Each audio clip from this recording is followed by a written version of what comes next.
It's your boy. Oh god, you guys just saw everything. Radically Moderate back once again. Oh god, you guys can see. Oh. Everything is ruined. The magic is ruined. You can see I'm installing stuff. We're not going to run this right now. Let's jump into it. How's everybody doing tonight? I can't see my YouTube channel. We have to fix that. I need some sort of YouTube dashboard open. There we go. You can keep track of chat. There we go. I'm glad everyone's doing all right. I'm doing pretty good myself. I need to adjust this green screen maybe a little bit. What's going on here?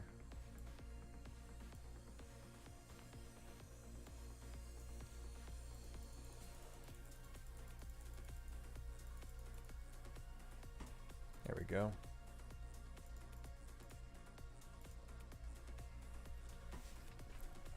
Alright, so where do we want to jump in? Where do we want to start? What's the name of the stream again? Black women most affected.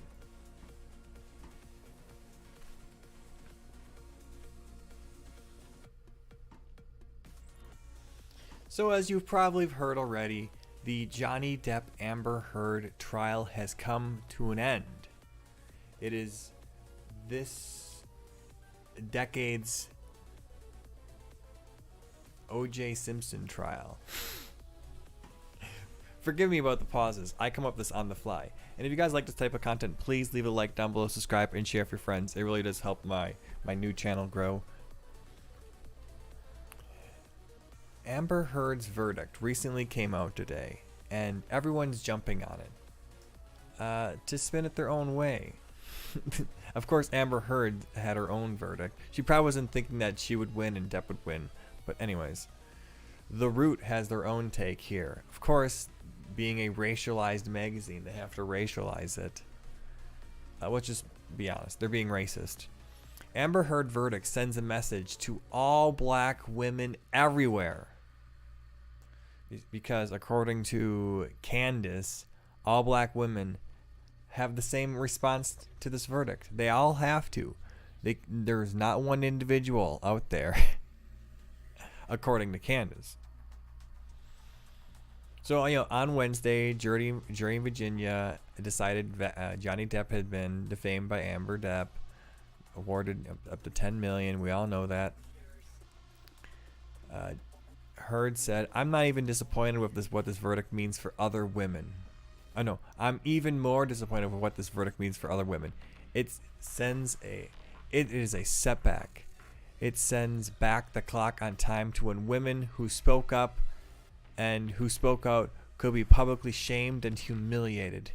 It sets back the idea that violence against women is to be taken seriously," she elaborated. "If the treatment of a wealthy, blonde-haired, blue-eyed, white actress is ridiculed by the world, what does it mean for black women?"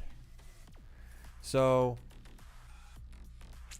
what I'm not liking already about this article, the racist we got here writing it, is, first of all, I guess this is what we do nowadays, is we capitalize the B in black, referring to black people, and we don't capitalize the W's in white, because there is no white culture, but there is a black culture. When you capitalize B, you're meaning black, the political black, but there is no such thing as a white cultural identity movement. I don't know.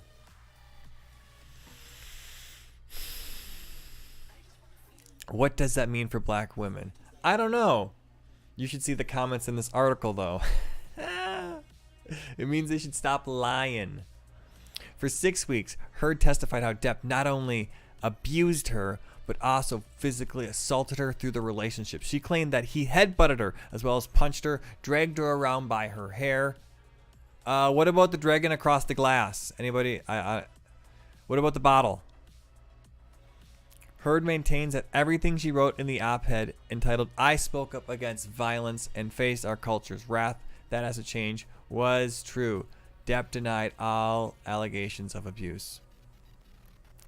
For black women who do not have whiteness or fame or money, You know, that fame or money part usually helps out a lot more than that first part there. To protect them. Heard's words of the verdict. Heard's word of the verdict as a setback, especially true. What?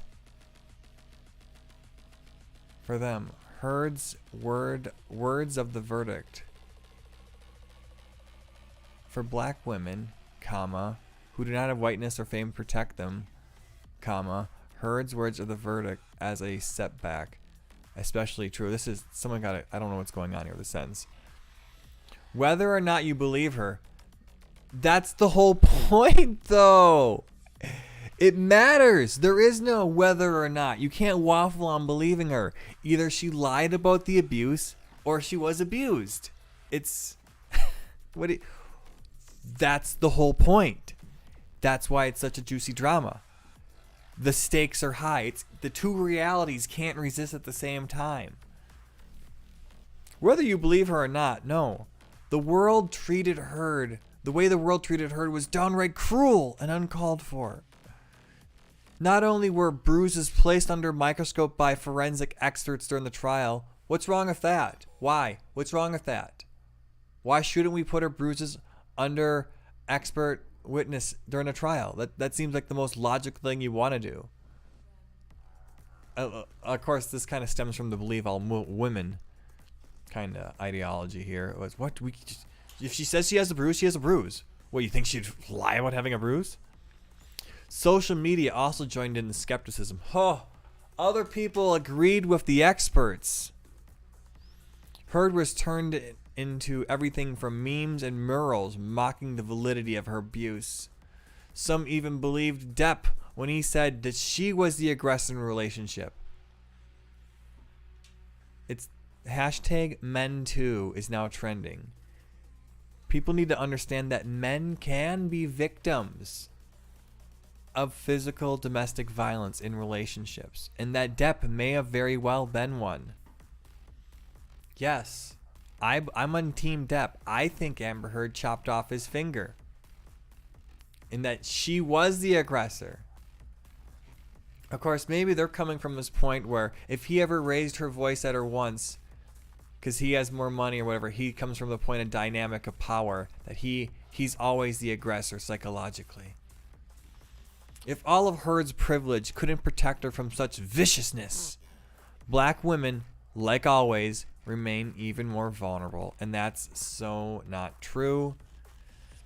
As we've seen from Tina Turner to Rihanna to Megan Thee Stallion, that to dozens of black women R. Kelly abused, our pain become punchlines and our humanity is invalidated. Well, it kind of depends if it's funny or not. I don't think anybody's really laughing at the women R. Kelly abused, and that's not. We're more like laughing at R. Kelly. He's a disgusting abuser. And also, you know, other black people become punchlines. So to say, Will Smith was punched, and that's Will Smith punched Chris Rock, and that's kind of a punchline now. Literally. What happened to Heard is another vile reminder to women, particularly black women, that nothing can guarantee our safety. No one guaranteed your safety. That's the reason why you need to carry around a gun to protect yourself. Maybe if Amber had a gun when Johnny was trying to rape her, she would have shot him and defended herself, and everything would have been fine. But she didn't do that. In fact, she had no physical marks on her whatsoever. Anyway, I'm not going to rehash the trial. You guys know how the trial went. If you guys like this type of commentary content, leave a like down below, subscribe, share with your friends. Radically Moderate out of here. We'll go on to the next segment.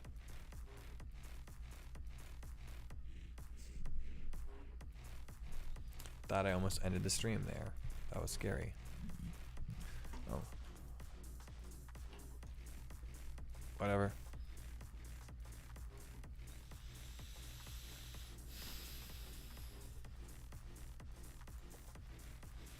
The ACLU says, the ACLU never stopped defending freedom of speech. Oh, yes, you have, you lying cucks. On the contrary, what you may have read, we're not stopping now, says David Cole, certified liar.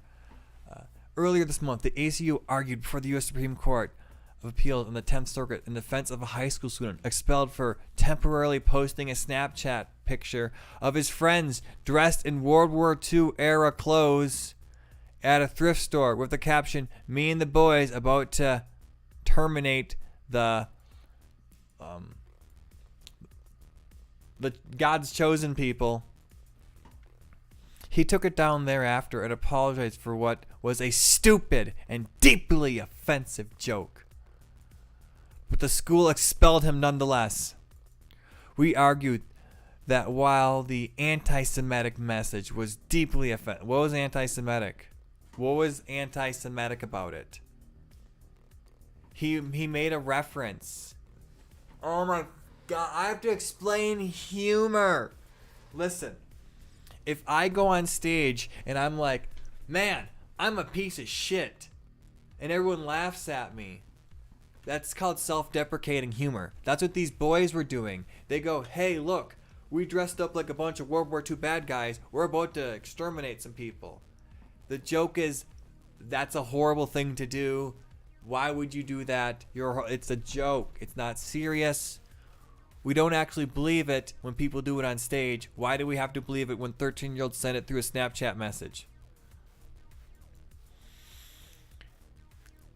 The anti-Semitic message was deeply offensive.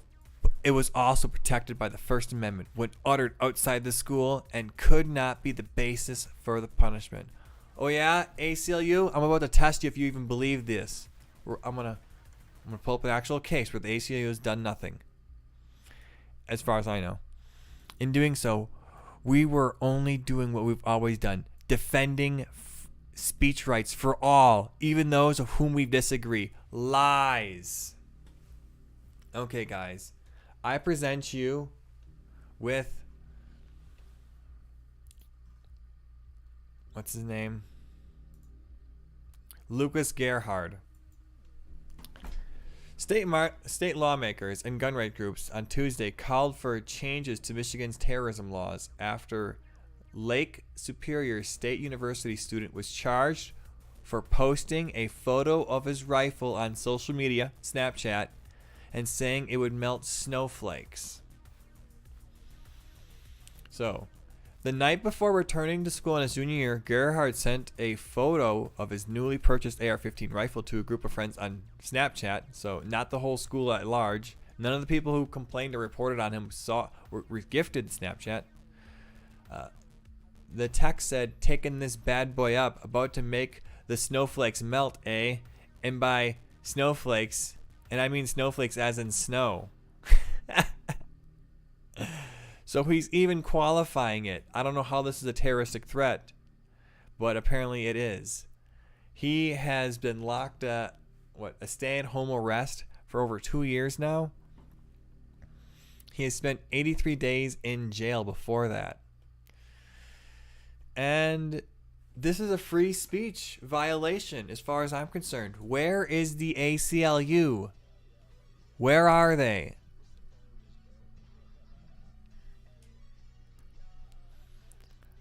He talked to the police, trying to, thinking the police were good guys, and they actually arrested him the following day. One woman took a friend and reported his posting. His trial is set for March. Has been postponed because he may have a new tree. Okay. Well, if we get updates on this, you'll know. If you guys like this type of content, leave a like down below, subscribe, share for friends. Fucking A, man, this shit pisses me off.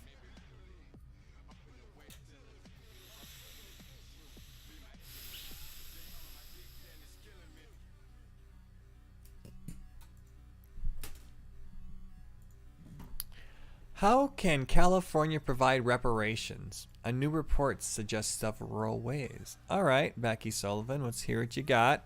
I'm curious. I want to help out my brethren of reparation descent. A new report by California State Task Force details the harm done by Black Americans over the course of history. Oh my God. It lays out several recommendations that could remedy the wrongs. that continue to physically harm African Americans today. Oh, that legacy of slavery is a hell of a legacy. I mean, the Japanese recovered so quickly from being interned in World War II, you'd hardly even know that it happened to them. But George Takei won't shut up about it, though. At nearly 500 pages, the report lays out the history of how black Americans were disadvantaged by the government, from slavery to segregation to discrimination in housing, employment, and inequities in the justice system, along with a dereliction of its duty to protect black Americans. Direct federal, state, and local governments continue to enforce racist lies created to justify slavery. These lies and the government-supported cultural beliefs have since formed the foundation of innumerable modern laws, policies, and practices across the nation. Because something has a bad foundation, it must be rotten to the core.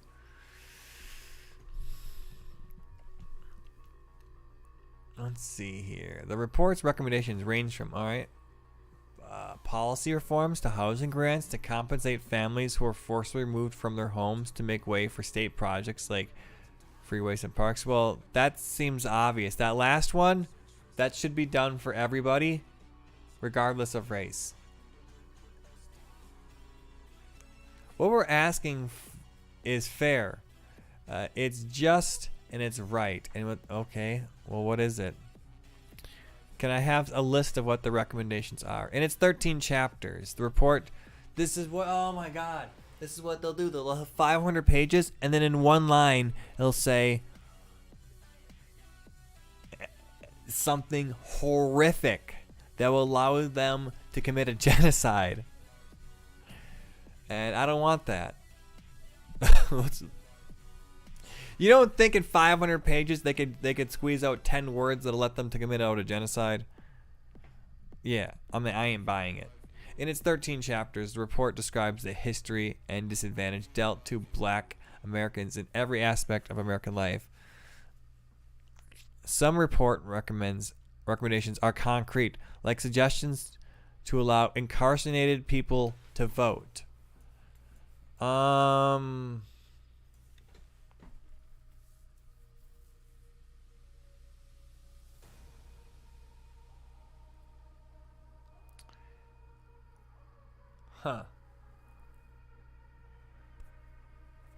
Maybe, actually. Maybe. That's the thing, though. I'm not immediately gonna tell you. I don't have like a drawn up position. I'm not gonna start staunch party line. Just because Democrats recommend something doesn't mean it might actually be terrible. Let me think about this. Incarcerated people. No, not while they're incarcerated. When they're released. Okay? Allow felons to get all of their rights back.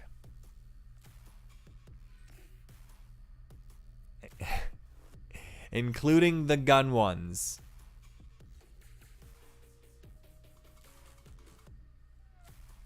And especially the non-violent ones, but including the gun. Alright.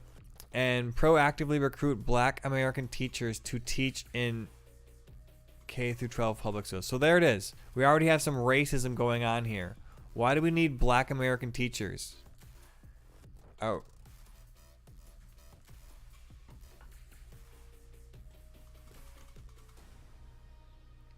I don't even want to say it.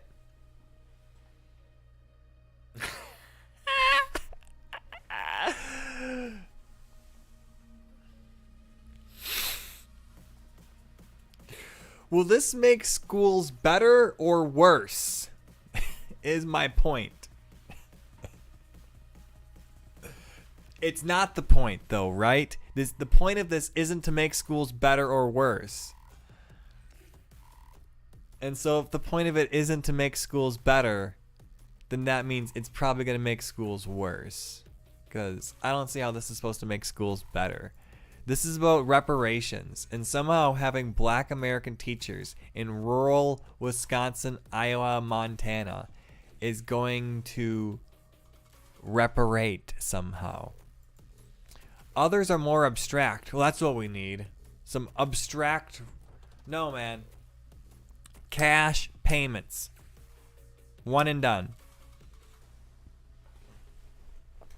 Such as the recommendation to compensate individuals who are deprived of rightful profits for their artistic, creative, and athletic intellectual work. I don't know what that means. If a slave invented something, the slave painted something, you got to prove damages. But you know what?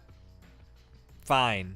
I'm actually fine with that. If you got damages that are hundreds of years old, you want to collect on from somebody who can pay it out, go ahead. Do that civilly.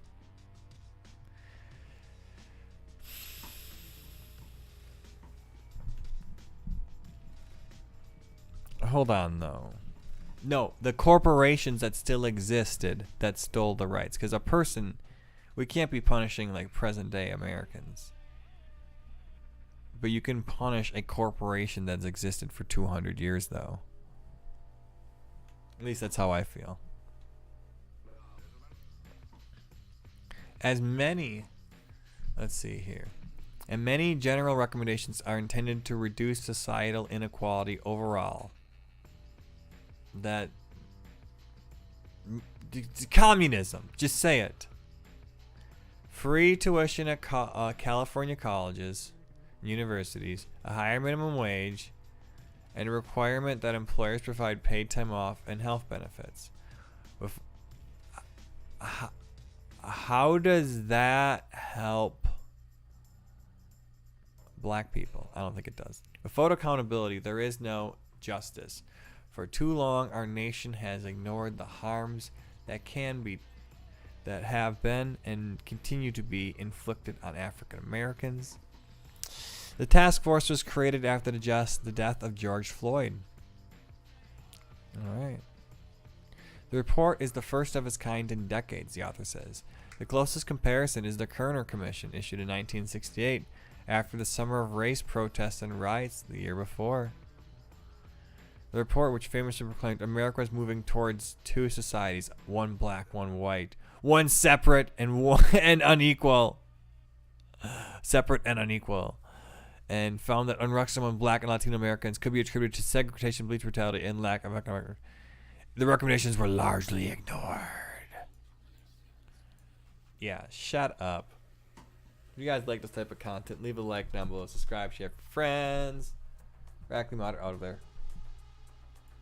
We'll continue the live stream. What other? Speaking of California bullshit, look at this. Guys, I'm going to become a lifeguard in California, okay? I want to mind the sun. I'm already. I think I could do it. A non-profit site, watchdog site, put Baywatch on Paywatch by filing a Freedom of Information Act request to obtain data that listed the LA County's highest paid lifeguards. In the site's report, the county's lifeguard captain made $510,000 in 2021, the highest paid in the area. Nearly $250,000, half of it coming from overtime pay. Damn. Of the top 20 highest paid lifeguards, only 2 were women. Okay, that last part's really stupid. First of all, what percentage of lifeguards are women? If, for example, a lifeguard is a 90% male-dominated act, we'll look it up.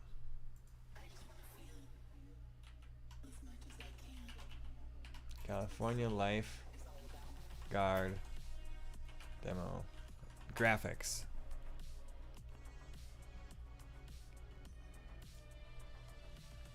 So it's 67% male, 32% female. So it's 2/3 male. So the report's already not telling that us when they're trying to do this little deceptive thing here. So we would expect then that 6 of the top 20 paid lifeguards would be women. There's only 2. So then we have to count into, are these women like working more or less hours? It seems like you have to work a lot of overtime to get this much money. So the highest paid lifeguard, so the number 1 paid lifeguard earned half of his money in overtime pay. So that means the top 20 paid lifeguards, they have to be doing similar numbers of overtime to be close to him. They're in the top. He's number 1. They're in the top 20.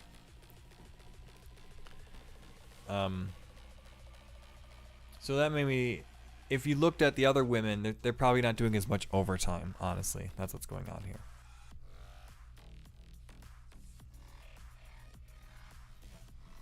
Let's see here.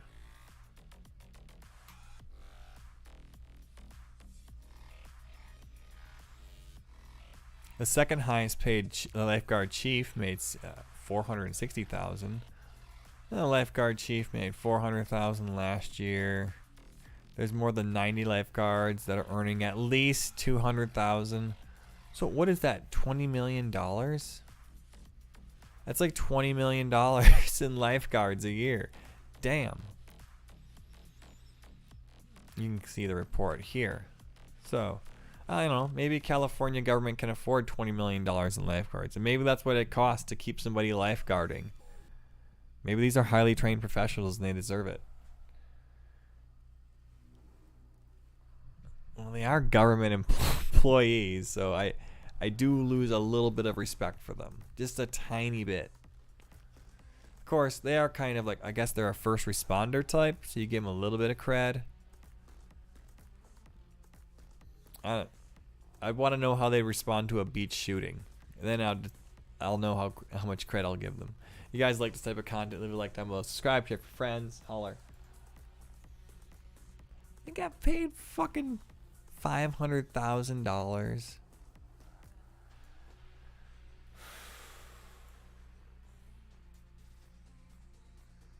Of voters. Gun range. Time to bring out the big guns. In 2022, I'm going to blow away the Democrat socialist agenda. Democratic Secretary of State for the state of Michigan. Madam Secretary, thank you. As always, it's a great pleasure. Thank you for your time. Still ahead today, we got a preview of the arguments that some. All right, guys, serious topic here. Serious topic, serious business.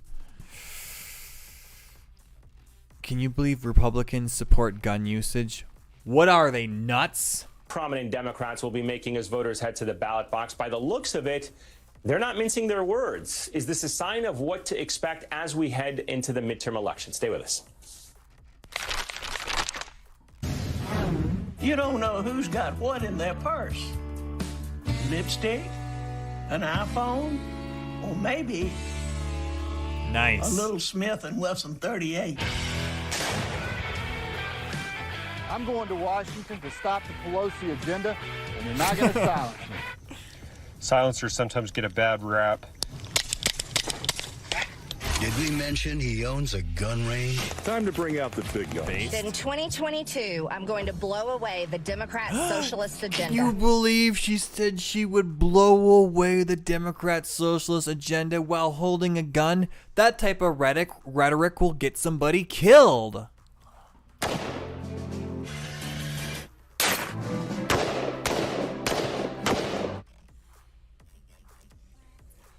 Don't you know how many mass shooters were inspired by these political ads? How many people literally went out and started just gunning people down, and then we found out later that those ads inspired them? But wait, that's never happened? Oh. All right, so that is how Republicans were running for office in the lead up to the Uvalde massacre, filling their ads with as many guns and gunshots as possible. According to the New York Times, guns have been featured in over 100 Republican ads this cycle. There have been over 100 ads just like that, and the election is still 5 months away. And today, all of these ads are talking about defending people's gun rights. And here you are being like, we want to take away people's guns. Why are all these Republicans having guns in their ads talking about defending them? Can you believe they're doing that? That's just crazy. Hey, we got some of the first general election ads from Democrats in this upcoming cycle, and some Democrats appear ready to make Republicans pay a political price for their controversial stances on things like guns and abortion. Take a look at this new ad from Democratic candidate for Georgia Governor This Stacey is golden, Abrams. you guys. For years, Brian Kemp has taken Georgia backwards. He put us backwards on guns, said law enforcement, and made it easier for criminals to carry guns in public. That's not true. He rolled back women's rights, vowing to make abortion a crime with 10 years in prison. Just when we need to move forward, Brian Kemp keeps taking us back. It is rare to see Democrats in swing states actively putting guns and abortion at the center of their campaigns. But this, as you very well know, is not going to be your typical come on, election show us the cycle. funny ad. Today, we got another bold ad from Democratic Kentucky Senate candidate Charles Booker. And I must warn you that there is some disturbing imagery in this ad. And if a Republican had done this type of ad, they'd be calling him a racist. And the ad opens with a trigger warning, but not because anybody in the ad is going to start pulling the trigger. Watch this. The pain of our past persists to this day. In Kentucky, like many states throughout the South, lynching was a tool of terror. It was used to kill hopes for freedom. It was used to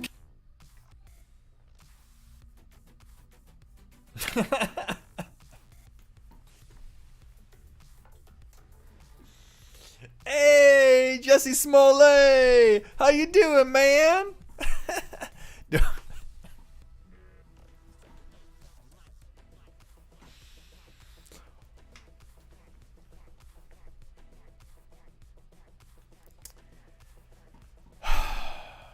In the blooper reel, he trips and falls, and he's accidentally choking himself, like, and the camera crew helps him up, and he's like, thank God you guys are here. That could have ended badly if you guys weren't here.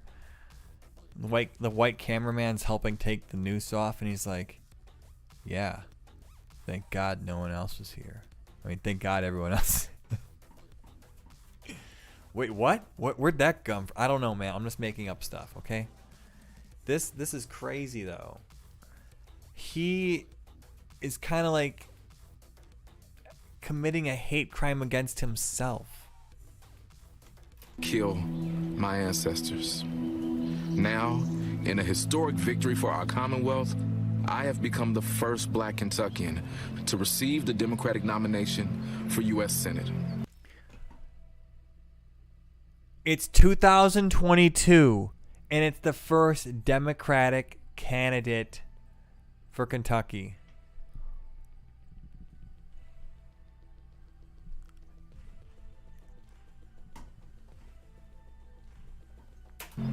My opponent, the very person who compared expanded health care You're not gonna win against fucking the person who Rand said he would have Paul? opposed Are you the kidding Civil me? Rights In Act. Kentucky? The You're gonna go person against who Rand single-handedly Paul? blocked an anti-lynching Oh, this act is from this being is federal law. Bro, he is The choice desperate. couldn't There's be no way clearer. he could ever win. Do we move forward together, or do we let The politicians like anti-lynching Rand law. Paul forever hold Lynching's us already a back crime. and drive us apart? In November,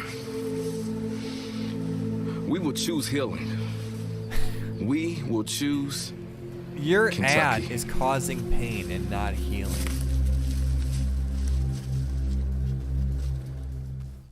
A very powerful ad there. And we should note that while Senator Rand Paul did in fact block that anti-lynching bill last year, he did go on to support a narrower version of the bill this year. Joining us now to tell us what all of this means for the midterms is Democratic pollster and MSNBC contributor Cornell Belcher. Mr. Belcher, it's great to have you on. Good to see you again. Let me start by asking you about that Stacey Abrams ad that I just played. Is Can it you smart believe for Republicans Democrats support the to guns, center though? issues Guns like are gun bad. control Mass and abortion shootings, rights guns, in a swing state kids like Georgia dying. front and center of their All right, campaign? man.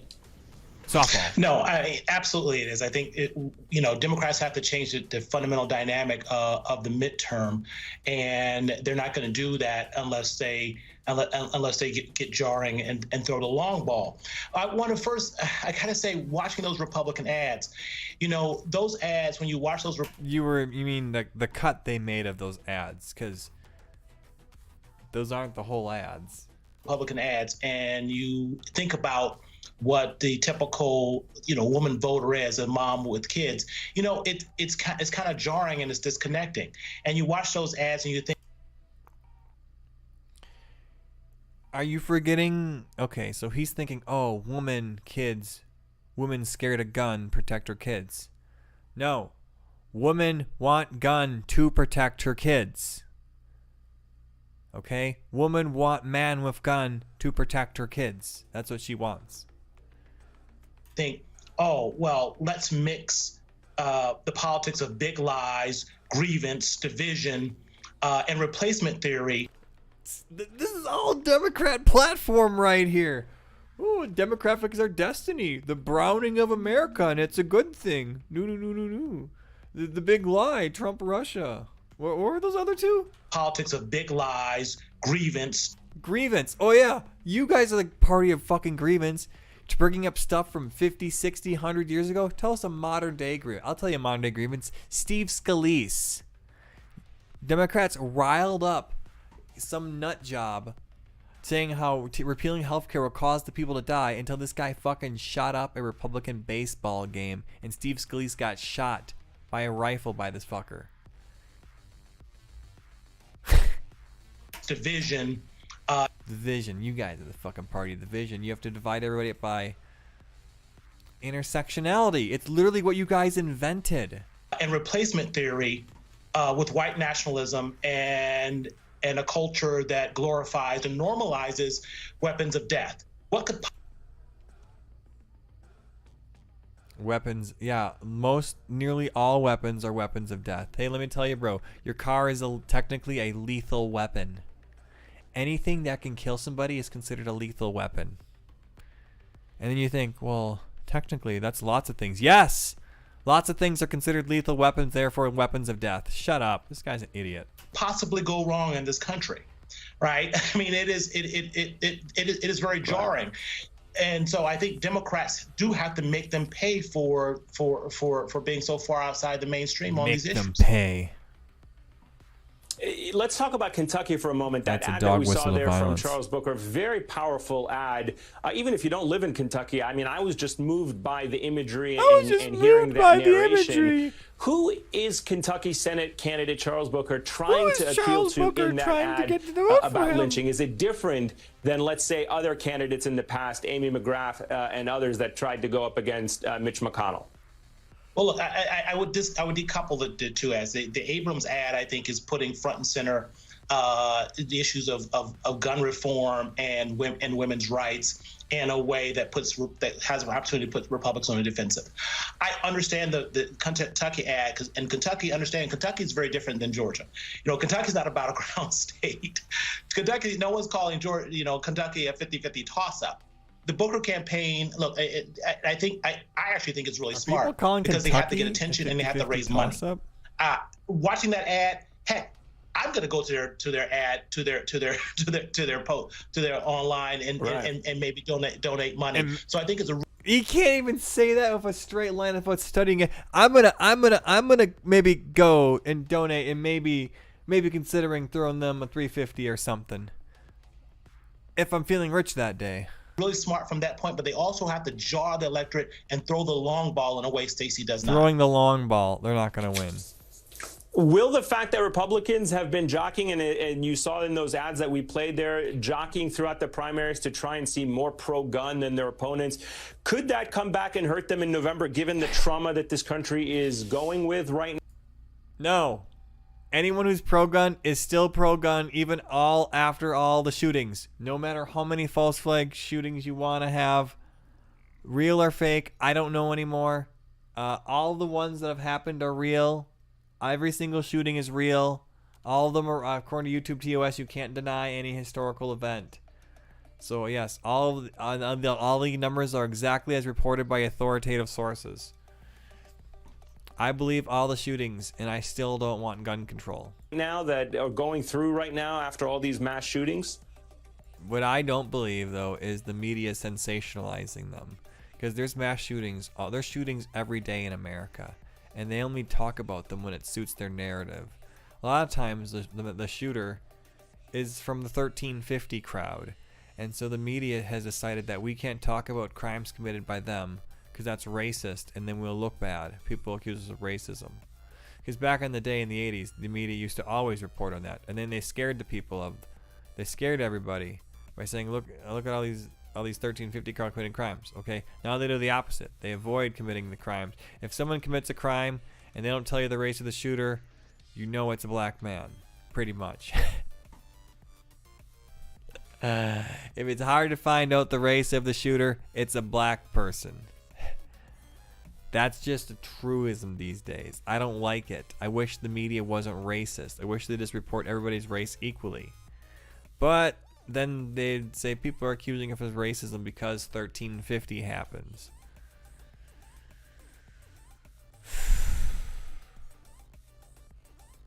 I'm tired of this bullshit, guys. Alright.